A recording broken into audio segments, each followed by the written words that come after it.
আল্লাহ তাআলার কাছে জাহান্নামের ফেরেশতা বলবে, আল্লাহ দেখেননি এদেরকে একটু মাফ করা যায় কিনা। আল্লাহ তাআলাও সেদিন বলবে, ও জাহান্নামীরা, দুনিয়াতে নবী পাঠাইলাম, রাসূল পাঠাইলাম, দুনিয়াতে ওলামায়ে কেরাম তোমাদেরকে এত বুঝাইলো, এত পায়ে ধরলো, মসজিদে যাও না, নামাজ পড়ো নাই, আজকে জাহান্নামের আযাব ভোগ কর। ও বাজান, জাহান্নামীরা পিপাসার কারণে চিল্লাবে আর বলবে, ও জাহান্নামের ফেরেশতা, আমাদেরকে একটু পানির ব্যবস্থা করা যায়নি, দেখো। জাহান্নামীরা জাহান্নামীদের জন্য পানি নিয়ে আসবে। হাদিসে বলে তাদেরকে পানি আনা হবে টকবগে টকবগে, একেবারে রক্তের মতন লাল বর্ণের আগুনের লীলাগুলা আইনা দেওয়া হবে। আগুনের লীলাগুলা যখনই মুখ দিয়া খাবে, জাহান্নামীর কলিজা, পেটের নাড়ি ভুড়িগুলি পিছনের রাস্তা দিয়ে বের হইয়া যাবে। এবার তারা চিল্লে আবার বলবে, ও ভাই, আমাদের ক্ষুধা লাগছে, আমাদেরকে দেখো কিছু খাবার দেওয়া যায় কিনা। ও দাড়ি পাকা বাবারা, একটু চিন্তা করিয়া দেখেন ওই জাহান্নামের বাসিন্দাদের কি অবস্থা হবে রে ভাই। হাদিসে আসছে, জাক্কুম নামক ফল তাদেরকে দেওয়া হবে, যে ফলটা হবে কাঁটাযুক্ত, কাঁটা, যে ফলটা হাত দিয়া ধরাও যাবে না, এই ফল তাদের হাতে দেওয়া হবে। ওই যে খিদার তাড়নায় ক্ষুধার এত তার বেশি হবে যে কাঁটাযুক্ত ফলটা মুখে নিয়া গিলা ফালাবে, রক্ত শিরশির শিরশির করিয়া পড়বে। এর এত ভয়ানক শাস্তি আল্লাহ তাআলা জাহান্নামীদের জন্য রাখছে। ওয়াইশা, এই কথাগুলি যখন আমার মনে পড়ে, এই তখনই আমি উম্মতের ফিকিরে শুধু কাঁদি।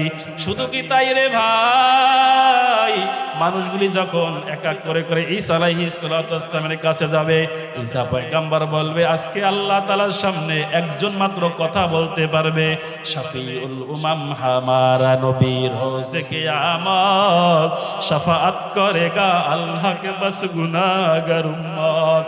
আজকে আল্লাহ তাআলার সামনে একজন মাত্র কথা বলবে।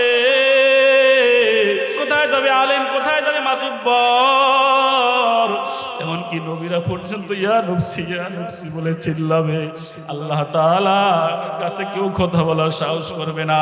মানুষগুলো আল্লাহ নবীকে তালাশ করা শুরু করিয়া দিবে।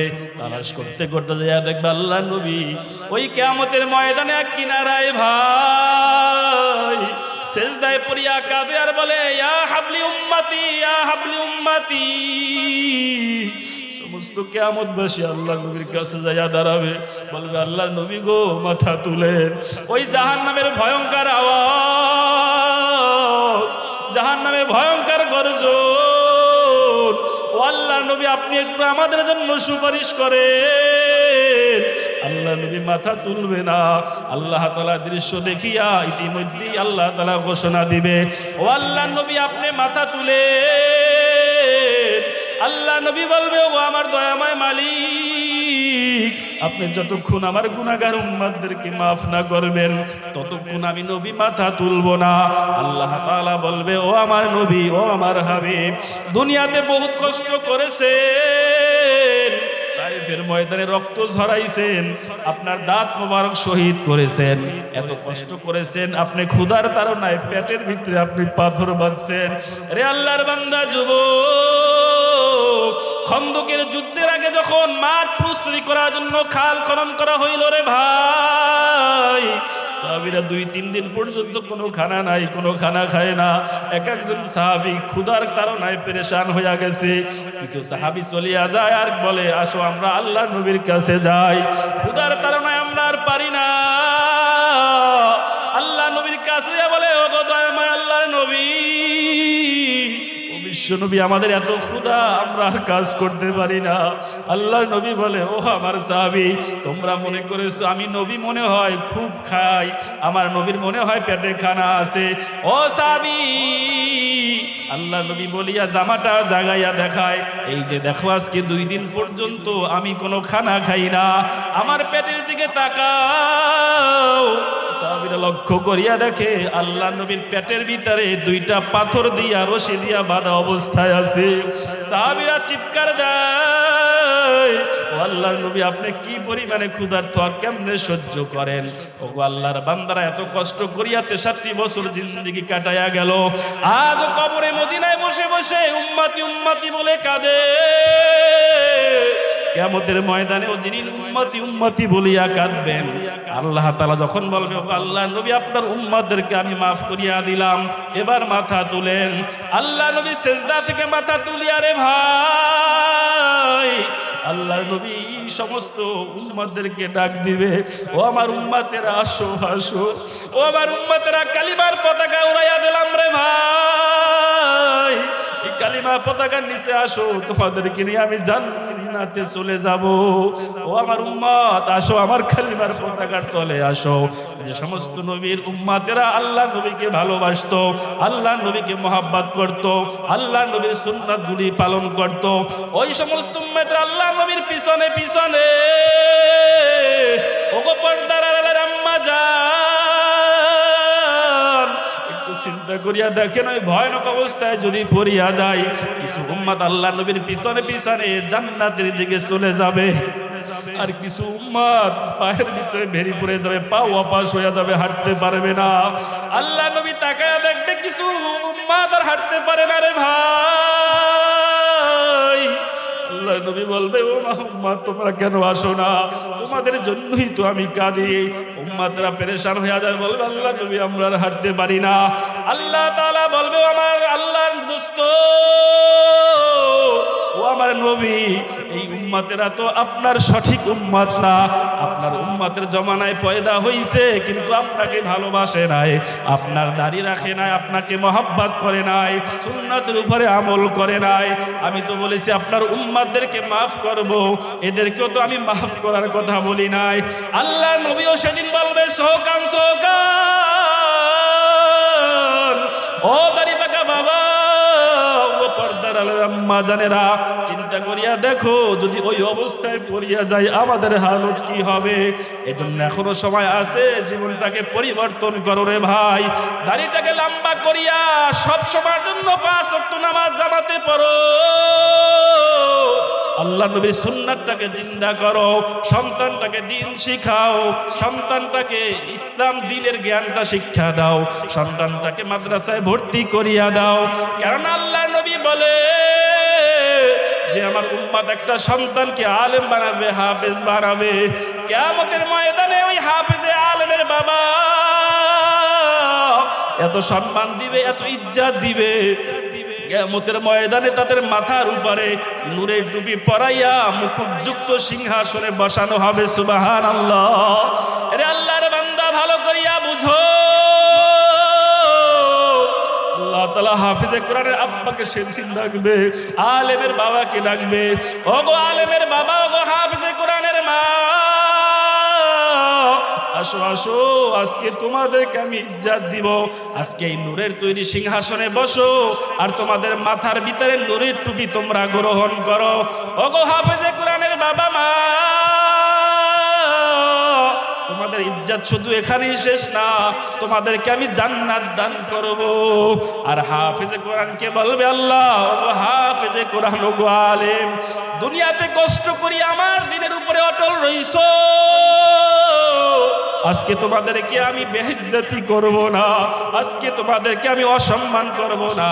ওগো হাফেজে কোরআন, ওগো আলেম, 6666 আয়াত তেলাওয়াত করেছো, কোরআনের ইলম বুকের ভিতরে ধারণ করেছো, আজকে 6666 তালা বিশিষ্ট জান্নাত, ওই জান্নাতের ভিতরে তুমি ঢুকো, জান্নাতের ভিতরে প্রবেশ করো, আর তোমার যতগুলা মানুষ মনে চায় ততগুলা মানুষ তুমি সুপারিশ করিয়া, ওগো আলেম, ওগো হাফেজ, তোমার বাবা মা সহকারে তাদেরকে জান্নাতে নিয়ে যাও। সুবহানাল্লাহ। এজন্য আসলে ভাই একটা সন্তানকে মাদ্রাসায় ভর্তি করিয়া দিন শিখাও, ঈমান শিখাও, কেননা কারো সন্তান যদি আলেম হয়, হাফেজ হয়, এই হাফেজে কোরআন, এই আলেম যখন দোয়া করে রে ভাই, মা বাবার কথা ভুলে না, ভুলে না, যখনই দোয়া করে মা বাবার জন্য দোয়া করে, রব্বির হামহুমা কামা রব্বায়ানি সগীরা। এজন্য একটা সন্তানকে দিন শিখাও, আর যদি তোমার সন্তান বড় না থাকে, তোমার নাতিদেরকে দিন শিখাও, তোমার পরিবার পরিজন থেকে একজনকে মাদ্রাসায় ভর্তি করিয়ে দাও। কেউ যদি নেক সন্তান রেখে যায়, মা মানুষ মৃত্যুর পরে কবরে দুইটা জিনিস যায়। এক নাম্বার হলো সদকায়ে জারিয়া, আর একটা হলো নেক সন্তানের দোয়া। যতদিন পৃথিবী থাকবে ততদিন কবরে ওই সন্তানের দোয়ার যাইতেই থাকবে, যাইতেই থাকবে। এরে আল্লাহর বান্দা, এরে দাড়ি পাকা বাবা, আজ থেকে তওবা করলাম, জীবনে বহুত অন্যায় করেছি, অপরাধ করছি, আজকে থেকে তওবা করলাম, সুন্নাতের উপরে জীবন পরিচালিত করব, সন্তানদেরকে দিন শিখাবো। জীবন যদি শেষ হয়ে যায়, গড়ায় যদি সূর্য চলিয়ে আসে, তারপরও ঈমান ইসলামের বিরুদ্ধে কোনোদিন কোনো কাজ করব না। এটি করতেছিল হযরতে আয়েশা রাদিয়াল্লাহু তাআলা আনহা, আল্লাহর নবীকে বিছানার ভিতরে না পায়া আল্লাহর নবীকে তালাশ করা শুরু করিয়া দিছে। আল্লাহ নবীকে তালাশ করিয়া দেখে আল্লাহ নবী সেজদায় পড়িয়া কি জানি গুনগুন গুনগুন করে বলতেছে। হযরতে আয়েশা রাদিয়াল্লাহু তাআলা আনহা আল্লাহ নবীকে ডিস্টার্ব না করিয়া তাকাইয়া রইলেন, কিন্তু যত সময় যায় আল্লাহ নবী সেজদা থেকে মাথা তুলে না। আল্লাহর নবীর কাছে গেলেন। আয়েশা বলে, আমি আল্লাহর নবীর কাছে যাইয়া আমি কান পাতিয়া শুনলাম আল্লাহ নবী গুনগুন করে কান্দে আর বলে, ইয়া আল্লাহ, ইয়া হাবলি উম্মতি, ইয়া হাবলি উম্মতি, ও আল্লাহ আমার উম্মতের কি উপায় হবে, ও আল্লাহ আমার উম্মতের কি উপায় হবে। আরে আল্লাহর বান্দা হযরতে আয়েশা রাদিয়াল্লাহু তাআলা আনহা বলে, আমি আল্লাহর নবীকে বললাম, আল্লাহর নবী গো, আপনি সেজদায় পড়িয়া কাঁদেন, আবার অনেক সময় দেখি নামাজ অবস্থায় কাঁদেন, আবার অনেক সময় দেখি নিরালায় নির্জনে বসে আপনি শুধু কাঁদেন। ও আল্লাহর নবী, আপনার তো কোনো গুনাহ নাই, আপনার আগেও গুনাহ নাই, পরেও গুনাহ নাই, আপনি এত পরিমাণে কেন কাঁদেন? আল্লাহর নবী বলে, ও আয়েশা, তুমি কি জানো না আল্লাহ তাআলা আমাকে উম্মতের নবী হিসাবে পাঠাইছে? ও আয়েশা, আমি দুইটা কারণে বেশি বেশি পরিমাণে কাঁদি। এক নাম্বার কারণ হলো আয়েশা, আমার জীবনে যখন আমার সামনে পিছনে ডানে বামে কেউ ছিল না, ওই সময় আমার সঙ্গী ছিল আমার প্রিয় স্ত্রী খাদিজা। এই খাদিজার কথা যখন আমার মনে হয়, আমি নবী ওই সময় আর সহ্য করতে পারি না। ও আয়েশা, তুমি কি জানো খাদিজা কি পরিমাণে আমাকে ভালোবাসতো? খাদিজা যখন আমি বাহির থেকে দিনের দাওয়াত দিয়া ঘরে আসতাম, আমার যত দুঃখ বেদনা কষ্ট যন্ত্রণা খাদিজার কাছে আসলে আমি ভুলে যাইতাম। ও আয়েশা, ওই খাদিজার কথা যখন মনে হয়, আমি আর নবী স্থির থাকতে পারি না, আমি সেজদায় পড়িয়া খাদিজার জন্য দোয়া করি। কেননা একদিন খাদিজা আমাকে বলে, আল্লাহর নবী গো, খাদিজা কাঁদে আর আমাকে ধইরা বলে, ও গো আল্লাহর নবী, আমি যখন মারা যাব আপনি আমাকে কবরে রাখিয়া আপনি চলিয়া আসিয়েন না। ও আল্লাহর নবী, আপনি আমার কবরের পাশে দাঁড়াইয়া থাকিয়েন, কেননা কবরে যখন মুনকার নাকির আসিয়া আমাকে সুয়াল করবে, আল্লাহর নবী মনে হয় আমি সুয়ালের জবাব দিতে পারবো না, আপনি কবরের পাশে দাঁড়াইয়া আমাকে একটু সহযোগিতা করিয়েন। হযরত খাদিজার উত্তরে আল্লাহর নবী বলে, ও খাদিজা, তুমি চিন্তা করিও না। ইতিমধ্যে জিবরাইল আসি আল্লাহর নবীকে জানাইয়া দিলেন, ও আল্লাহর নবী, খাদিজার উপরে আল্লাহ তাআলা রাজি ও খুশি। আপনি যেমন খাদিজার উপরে রাজি খুশি, আপনি যেমন খাদিজাকে ভালোবাসেন কলিজা দিয়া, খাদিজাকে আল্লাহ তাআলা ভালোবাসে। ও আল্লাহর নবী গো, খাদিজাকে চিন্তা করতে বলিয়েন না, খাদিজা কবরে গেলে জান্নাতে চলে যাবে। ও আয়েশা, ওই খাদিজার কথা আমার মনে হইলে আমার বুক ফেটে যায়। আর একটি কারণে আমি শুধু কাঁদি, ও কারণটা হলো আমার উম্মত কিয়ামতের ময়দানে যখন উঠবে, ওই কিয়ামতের ময়দানে আমার উম্মত ওঠার পর আমার উম্মত যখন ইয়া নফসি ইয়া নফসি বলে চিল্লাবে, আমার কি উপায় হবে, কি উপায় হবে? যে আয়েশা, কিয়ামতের ময়দানটা এতটা ভয়ানক হবে রে ভাই, যে কিয়ামতের ময়দানে 9,30,00,000 মাইলের উপরের সূর্যটা কিয়ামতের ময়দানে বান্দার মাথার উপরে নিয়ে আসা হবে। এই সূর্যের তাপের কারণে রে ভাই, বান্দার মাথা ফাটিয়া মাথার মগজগুলি টকবক টকবক করিয়া ফুটবে রে ভাই। মানুষগুলা চিল্লাবে, হায় রে আমাদের কি উপায় হবে? ওই কিয়ামতের ময়দানে আমার উম্মত পেরেশান হইয়া যাবে, সমস্ত উম্মতেরা দৌড়াদৌড়ি শুরু করিয়া দিবে। আর ওই দিক থেকে জাহান্নামের আওয়াজ, জাহান্নামে 70,000 ফেরেশতা 70,000 শিকল দিয়া রাখতে পারবে না।